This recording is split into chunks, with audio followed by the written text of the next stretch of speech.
जैसे देखा होगा बंदर लोग पकड़ते हैं। बंदर पकड़ने का एक तरीका होता है, एक सकरे मुंह की गगरी ले लो, पतले मुंह की, उसमें चने भर दिए, चौराहे पर रख दी। सकरे मुंह की गगरी चने भर के चौराहे पर रख दी। बंदर आया और बंदर ने जो देखा सो उसने हाथ डाला उसी में। अब पतले मुंह की गगरी है, हाथ तो चला गया और अंदर देखा तो चने से उसने मुट्ठी में चने भर लिए। और जब मुट्ठी भर गई तो मुट्ठी बढ़ गई, अब हाथ निकाल रहा तो हाथ निकल ही नहीं रहा है। बंदर ने सोचा इस गगरी ने हमें पकड़ लिया। क्यों? चना छोड़ नहीं सकता है, ये लालच है। और चना अगर नहीं छोड़ेगा तो हाथ बाहर निकल नहीं सकता है। बस यही चक्कर हमारा और आपका है। संसार में जितने भी जीव जंतु हम आप हैं, ये सभी माया भगवान के ऐसे प्रपंच में जकड़े हुए हैं कि हमें ये लगता है कि ये बंधन मेरे ऊपर है, हम अगर छोड़ दें तो ये अपराध हो जाएगा।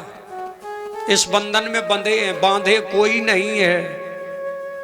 एक और उदाहरण आता है कि एक धोबी कपड़े धुलने नदी पर जाता था। एक दिन गधे पर लाद के कपड़े ले गया, कपड़े उतारे और धुलने के लिए चला सो गधा भागने लगा। अब उसे याद ही नहीं रहा कि उसको बांधने के लिए जो पेड़ रस्सी होती है वो भूल ही गया था। वो परेशान, अब गधे को पकड़े खड़ा, सोचने लगा कपड़ा धुले तो गधा भाग जाएगा, गधे को पकड़े रहे तो कपड़ा कौन धुलेगा, चक्कर में पड़ गया। एक महात्मा जी निकल रहे थे। महात्मा जी ने कहा कैसे खड़े हो, समस्या बता दी। महात्मा बोले तुम तो पागल हो। क्यों? गधे को रोज रस्सी लगाते थे, पेड़ लगा, हाँ, तो बोले खड़ा कर दो गधे को। फिर और बोले झूठे ही झूठे पेड़ लगाओ, जैसे बांधते थे वैसे ही हाथ करो। सो सचमुच धोबी गया, वो बने झूठे ही पैरों में ऐसे अंटे लगाए और झूठा हाथ ऐसे ऐसे कर दिया चारों पैरों में। गधा खड़ा हो गया, वो कपड़े धुलने लगा। महात्मा चले गए, बोले ये तो बढ़िया तरीका है। कपड़े धुलने के बाद उसने गठरी बनाई, गधे पर रखी। अब गधे को चलाए, वो चले ही ना। अब डंडे मारे, लाठी मारे, गधा चले ही नहीं। सोचने लगा अच्छे बाबा जी आए, मुसीबत में डाल गए, अच्छे बड़े हैं गधे को, अब क्या करें। हैरान हो गया बेचारा। फिर महात्मा के पास गया, महाराज वो गधा चला ही नहीं रहा है। महात्मा बोले ये बता तूने पेड़ बांधे थे? बोले रस्सी तो थी नहीं, वो तो झूठे ही झूठे किए थे। तो बोले झूठे ही झूठे खोल तब तो चलेगा, वो तो गधा है। महात्मा ने बताया, लौट के आई, फिर झूठे ही झूठे हाथ हटाए तब गधा चला। बस यही चक्कर हमारा आपका है। इसी तरह हम आप संसार के झूठे प्रपंच में फंसे हुए हैं और हम ये मान रहे हैं कि संसार के प्रपंच में बंधे हैं, हमारे ये दुनिया के बंधन हैं, दुनिया के पेड़ लगे हुए हो। जिसको श्राप होकर नांग काटेगा उनका कल्याण कैसे होगा। सुखदेव जी जान गए इनके मन में मरने का डर है। सुखदेव जी बोले अब हम मरने ही नहीं तुम्हें देंगे, अब हम आ गए और हम जब तक रहेंगे तक्षक तुम्हें काट ही नहीं सकता है। और काट भी अगर लेगा तो हम मरने नहीं देंगे, तुम्हें जिंदा कर देंगे। अब ये झूठ कह दिया। क्यों? जानते हैं कि तक्षक काटेगा और इनको मरना पड़ेगा, लेकिन फिर भी झूठ बोल गए। क्योंकि दुनिया में अगर कोई डर है तो केवल मरने का है। और जैसे मान लो इनके मन में मरने का डर है, अब इनका मन कथा में लगेगा नहीं। और जब तक मरने का डर न निकल जाए तब तक मन नहीं लगेगा, और मन अगर न लगा तो कभी कल्याण होगा नहीं। तो मरने के डर को दूर कर दिया। और दुनिया में सबको ही डर है। और आप लोगों को भले न लगत हो, लेकिन हमें मरवे को बहुत डर लगत। सही बता था। एक बार एक लड़का महात्मा से बोला कि महाराज हमें मरने का डर ही नहीं। महात्मा जी बोले दुनिया में कोई ऐसा है ही नहीं जिसे डर ना हो। बोले हमें कोई डर नहीं। महात्मा बोले एक बात बताओ, सर्प देखा? हाँ देखा। तो सांप के देखने में डर लगता कि पकड़ने में? बोले देखने में तो कोई डर नहीं है, डर पकड़ने में है। महात्मा बोले पकड़ने में भी नहीं। फिर ये बताओ, सांप के पकड़ने से डर लगता है या सांप के काटने से? बोले पकड़ने से भी डर नहीं है, डर तो महाराज काटने ही से है। अच्छा तो काटने का भी डर नहीं है, क्यों? बोले सर्प के काटने का डर है या सर्प के जहर का डर है? बालक ने कहा यह भी ठीक, इतने बड़े शरीर में कितना काटेगा, थोड़ा बहुत। डर तो महाराज जहर का है। अच्छा जहर का डर है कि मरने का डर है? सही सही बताओ ना। तो बाद में कहना पड़ा कि डर मरने का है। तो दुनिया में ऐसा कोई है ही नहीं जिसे मृत्यु का भय न हो। और मरने का डर अगर मन में बैठ जाए, काऊ से कह दो आज के तीसरे दिन तुम मर जाओगे, भोजन ना करेगो, पानियों ना पिएगो, कहीं तीसरे दिन मर जाओगे। सुखदेव जी जान गए कि जब तक मरने का डर इनके मन में है तब तक इनका मन कथा में नहीं लगेगा।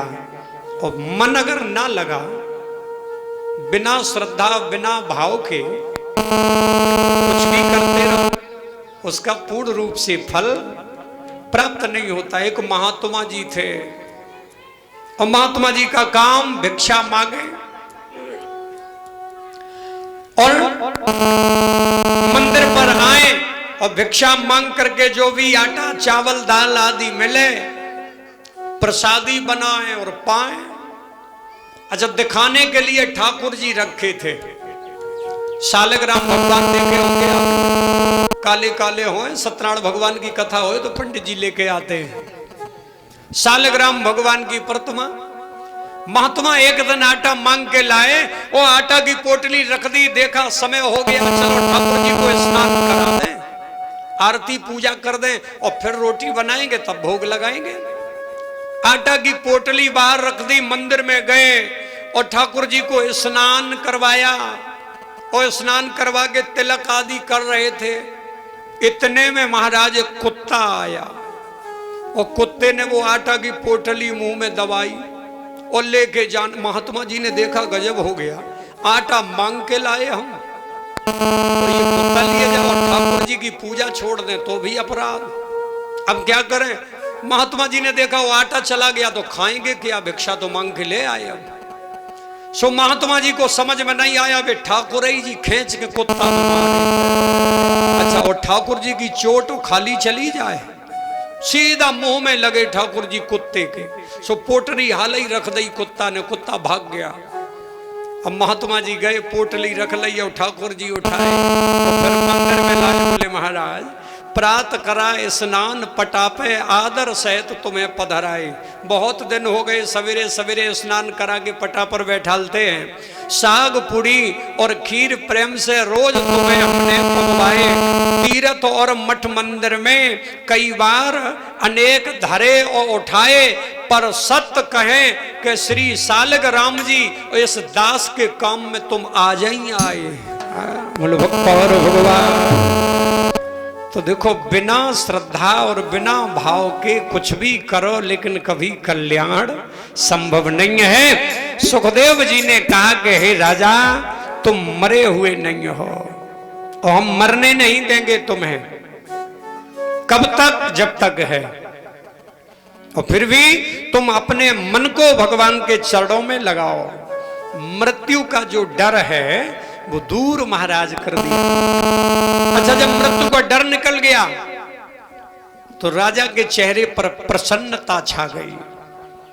और जब प्रसन्नता छाई तो पूछा है कि महाराज अब सुखदेव जी से राजा परीक्षित ने 2 प्रश्न किए हैं केवल। इन 2 प्रश्नों का उत्तर इतना बड़ा बन गया, इतना बड़ा बन गया है कि 18,000 श्लोक की संहिता भागवत बन गई। 2 ही प्रश्न किए थे केवल कि जीव को सदा सर्वदा क्या करना चाहिए, और एक प्रश्न किया है कि जो मरणासन हो, मरने वाला हो, उसका कर्तव्य क्या है? सर्वात्मना मृणिमाणक्ष कृत्यम। दो ही प्रश्न कर दिए, दो ही प्रश्नों का उत्तर इतना बड़ा हो गया कि पूरी भागवत बन गई। मृत्यु का डर निकल गया। बोले महाराज, ये संसार में जो प्रपंच है, जीव को सदा सर्वदा क्या करना चाहिए? बोले संसार में जो प्रपंच दिखाई देता है, इस प्रपंच माया में जीव फंस करके परमात्मा को भूल चुके हैं। कभी कभी लोगों को लगता है कहो उनसे भगवान का भजन करो। अबे नहीं महाराज, अभी तो बड़ी मुसीबत है, अभी नहीं, अभी ये समस्याएं हैं, अभी बच्चे की शादी नहीं हुई। कभी कभी लोग कहते हैं अब तो नाती वाले हो गए हो, अब तो भजन करो। एक आदमी इतना चालाक बोला, महाराज एक बात समझ में आ रही, क्या नाती वाले हो गया? तो कल मेरे नाती ने कहा था बाबा बाबा, तो बोले अब मेरी समझ में आ रहा कि बाबा हो जाए, अब हो ही जाना चाहिए बाबा। नाती कहने लगा बाबा बाबा, तो हो जाना चाहिए बाबा। लोगों ने कहा बड़ा अच्छा विचार है तुम्हारा, अच्छी सोच है, जरूर हो जाओ। और हाल ही बोला महाराज हो तो जाए, लेकिन एक समस्या है। क्या? बोले जो लड़का का बेटा है वो तो कह रहा बाबा बाबा, तो लगता है कि बाबा हो ही जाए। फिर और बोले जो मेरी बेटी है, उस बेटी का एक बेटा है, वो जब आता वो कहता कि नाना नाना, तो लगता कि अब ना हो बाबा ना हो, ऐसे ही ठीक है। हाँ, तो ये संसार का प्रपंच है। प्रपंच में जीव फंस करके भगवान को भूल जाता है, और ऐसे नहीं फंसा है।